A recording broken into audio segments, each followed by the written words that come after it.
In 1945, Japan's hold on the Pacific during the war is hanging by a thread. Every day, more and more battles are lost and hundreds of soldiers keep dying. During a serious discussion of the situation, Commander Ishii of Unit 731 shows his water filter to his superiors.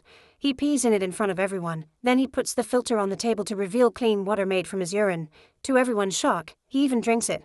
Ishii thinks they must ignore the Geneva Convention and use biological warfare like plague-infested fleas and rats to win the war. In February, Ishii's idea is approved under the name Operation Cherry Blossoms at Night. Unit 731 abandons all other projects and only produces plague-infected animals plus their antibodies. In China, Wang introduces himself to a group of foreign traders as the infamous man who escaped from prison. He shows them Ishii's water filter and asks them to replicate it since people are desperate for clean water because of the plague. When a man asks if the filter really works, Wang pees in it and fills a cup with the resulting water. Before he can taste it, Japanese soldiers burst into the room. Wang throws the water at them and tries to escape through the window, but a soldier knocks him out. Moments later, Wang wakes up in a train full of prisoners with a bag over his head. In the most important card, Ishii and his daughters are being entertained by a magician named Sun. Soldiers Ikezawa and Yoshikawa secretly take pictures of the trick. When the train reaches the station, the prisoners are unloaded and taken to a camp, where they're forced to listen to a speech about Japan's supremacy. When Baksuan desperately tries to reunite with his wife Suxian, the soldiers immediately knock him down. Wang notices that an old guy has lots of money and takes a few bills, saying he has contacts who can save them. The old guy puts the rest of the money in interpreter Sergei's boot, explaining that he and his family are just performers. However, the soldiers still separate them and send them away in different groups, men on one side, women on the other side. The men enter a corridor and Wang gives Baksuan the money, saying that's the only thing that can get him his wife back. Everyone is forced to take off their clothes and enter a bathhouse, where they're hosed so hard that they fall into the pool. The money ends up floating in the water.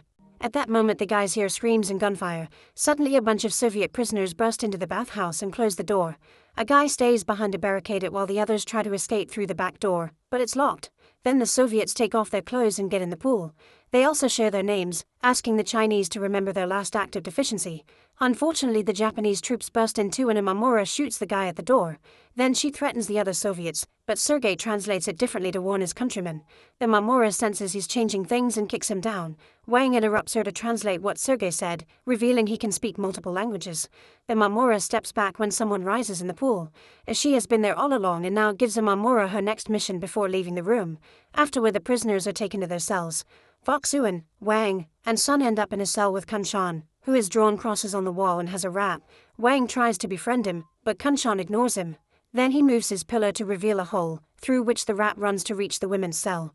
There, a young girl takes the rat's bow and adds it to her collection on the wall. The next morning, the prisoners are given food through a small window and told that they can leave when they're cured.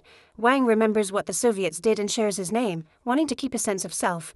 Baksuan does the same and shares that Suxian is a doctor and pregnant.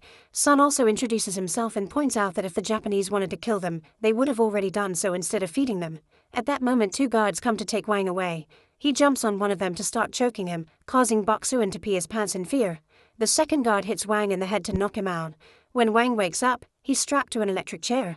There's another prisoner who has been there for longer and keeps getting tortured with electric shocks. The Mamura explains that this happens to those who don't obey and stares at her collection of torture tools before grabbing a burning fire poker. She brings it close to his face, but he stops it with his foot. Afterward, Imamura takes Wang to the screening room, where she explains she only cares about his language skills. Wang is allowed to smoke a cigar as a video of Sergei leaving the camp with his family plays on the big screen. Imamura announces that Wang is now Sergei's replacement. The next morning, Wang starts his new duties. He must walk down the corridors and deliver the meals to the other prisoners while repeating Japan's promise to let them leave if they get cured. Different sections of the prison have people from different countries, so Wang must change languages accordingly. His routine is interrupted when a beautiful woman with some priests enters the corridor. They play music as part of a ceremony that Imamura uses to tell certain prisoners that they're free to go. When a Soviet man tries to take an apple from the cart, Wang stops him, and the man tells him his Russian was awful. Outside, the troops train by poking straw targets. Imamura approaches Yoshikawa and Ikezawa to give them the marbles from Sun's trick. When a boss sees them with an apple, he immediately takes it away and calls all the troops to remind them that the apples mustn't be eaten because they're full of bacteria. Yoshikawa and Ikezawa keep chatting, so the boss slaps them to shut them up. Sometime later, while Wang is cleaning a corridor, he sees a bunch of scientists arrive. They take blood samples from all the prisoners and give them apples in return. The whole process is recorded. The samples are then hung on the lab ceiling. When Wang continues his deliveries, some prisoners call him a traitor. The next time he sees the ceremonial group guide the cured prisoners out, Wang begs Imamura to let him go too. Imamura says he can only leave when they get him a replacement. One afternoon after a soldier leaves, the door isn't closed properly, so Wang takes the chance to leave the cell area. He finds a room with a filming set where the Japanese soldiers are recording more propaganda. While Wang keeps looking around, Yoshikawa and Ikezawa decide to play a movie on the big screen. The video reveals that Sergei and his family were locked in a gas chamber and killed slowly. As he hears the Japanese laughing, Wang realizes he'll never be free. In the bathroom, he puts on Sergei's boots and finds the old man's cash. He decides to hide it in a book, but when he opens it, he finds Kanchan's marks, which match the ones on the wall. It's a map of the compound, located in the middle of nowhere. Later, the prisoners are taken to the screening room and given Japanese flags. Wang tries to ask Kanchan about the book, but Kanchan changes seats to ignore him. The soldiers play a propaganda film that talks about how great Japan is, so a prisoner stands up and repeats the chant from the film while waving the flags. Wang realizes this guy wants to be on their captor's good side, so he starts doing the same. Soon all the prisoners join them, and a man uses the chaos to hit Wang several times for being a traitor. In May, the United States bombs Tokyo, and Ishii receives orders to accelerate his plan. Dozens of prisoners are infected with the plague, and the lab continues producing rats and fleas, which are sent out in crates. One afternoon, Wang's head is covered with a bag and a soldier spins him around to disorient him before pushing him down a corridor. They take the elevator to the lower floor and Wang tries to see any clues about the location through the bag's thin fabric. Eventually they make it to the yard, where a new group of prisoners is waiting. Wang translates the instructions to send them to their respected bathrooms. Sometime later, Wang waits until he's alone in the corridor and starts spinning. He's memorized the number of spins and the direction the soldier took him to, which allows him to find the elevator again. A soldier almost catches him red-handed, but Wang pretends to be cleaning. He carefully moves to clean the elevator too, and once the soldier is distracted, Wang closes the door and goes down. On the lower floor, a bunch of scientists enter the elevator and unfortunately make it go up again. Wang pretends to be cleaning and tries to leave with his cart, but Imamura is waiting for him. Wang is taken to the torture chamber, where a woman is getting the skin of her arms flayed. When Wang tries to close his eyes, a soldier keeps them open to force him to watch. Next, they freeze a man's arms and destroy them with a hammer. Other prisoners are tied to crosses inside the freezing cell. A soldier records everything while another makes drawings to document the whole research.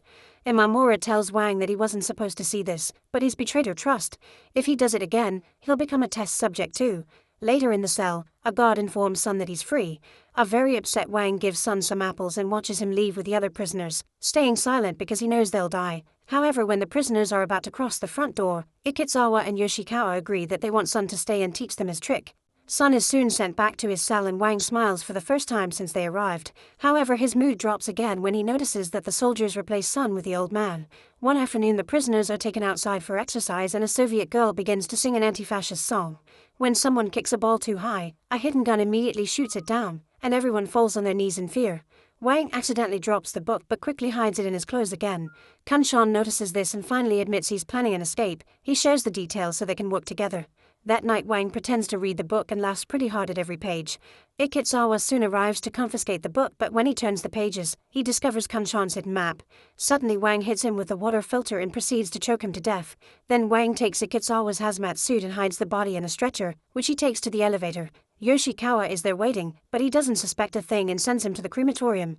While keeping Kanchan's map in mind, Wang follows other soldiers with stretchers until he finds a room with hundreds of bodies in piles. A guy is in charge of chopping them while the others throw them into the fires. When Wang drops Ikezawa on the pile, he's startled by a survivor grabbing his leg. The guy warns him that leaving through this door is dangerous because it's full of guns outside, so Wang decides to go back to his cell and destroy the hazmat suit to throw it in the toilet. Meanwhile, Kanchan sends the rat to the women's cell. At that moment, Suxian wakes up and is shocked to find Imamura sleeping next to her. After Imamura leaves, Suxian tells the rat not to look for the girl because she was taken. The rat returns to Kanchan, who notices that the bow is still on and realizes what it means. At that moment, Ikezawa's disappearance is finally noticed and the alarm starts wailing. Kanchan doesn't want Sun to be tortured, so he covers the boy's face with a pillow and tries to smother him for a quicker death. However, Baksuan interrupts him when he starts begging for his life. Soon all the prisoners are lined against the corridor walls while the soldiers search the rooms. Each prisoner is called by his number, but Kanchan yells that he wants to be called by his name. Imamura immediately begins to beat him up, yet Kanchan keeps talking about his identity. A furious Imamura decides to kill him with her sword. The prisoners freak out, however the soldiers stop them from rioting. The body is dragged away, leaving a blood trail on the floor. Wang manages to close Kanchan's eyes as a final goodbye. The next day Wang has to clean all the blood while watching the ceremonial group leave with more prisoners. Sun begs Wang to keep working on the plan, so Wang thinks about what he's learned. He overheard soldiers talk about a Japanese holiday on July 2nd, which would be the perfect day to escape. As days pass, more and more prisoners get sick with the plague. In the lab, a desperate man wants to save his wife and a soldier stops him, so the man bites him. Another soldier quickly grabs a sword and chops the arm off to stop the illness from spreading. When new prisoners arrive, Wang tries to learn the date, but they give him different answers. Then Imamura surprises him by asking him to clean the classroom where Ishii's daughters are brainwashed every day. In the evenings, Sun and Baksuin use toilet paper to write messages that they send to other prisoners on Kanshan's rat, informing them of the escape plan. Baksuin also chooses a name for his baby, so Wang sends it to Suxian by carving it on an apple. Sometime later, a sick woman is brought to Suxian's cell. She and her cellmates immediately tear off their sleeves to cover their mouths. When Wang walks by, she asks him for a few ingredients to make a remedy. In the corridor, a plane made from money falls on the ground and Yoshikawa rushes to grab it. However, Wang steps on his hand and brings him to the cell, where Sun throws the money around to keep Yoshikawa in a trance. Wang takes his key and enters the storage room to steal everything Suxian needs, but he can't find sulfur. Suddenly a wall moves and Ishii's daughters come out as they chase their rat. The girls tell Wang that if he helps them catch their pet, they won't tell their father he was there. Wang moves fast and manages to catch the rat, so in return the girls tell him that sulfur is in bullets. In the cell, Sun gives Yoshikawa all the money and he snaps him out of his trance. Wang gives him back the key before Yoshikawa runs away with all the money.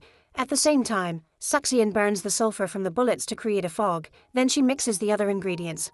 After she gives the medicine to the infected woman, her cellmates throw the sulfur in the air and set it on fire to simulate fireworks. As she sees all this from a window and scolds his team because an average Chinese woman was able to fight the plague faster than them. 3 days before the escape date, Wang is taken outside where she is making prisoners play tug-of-war.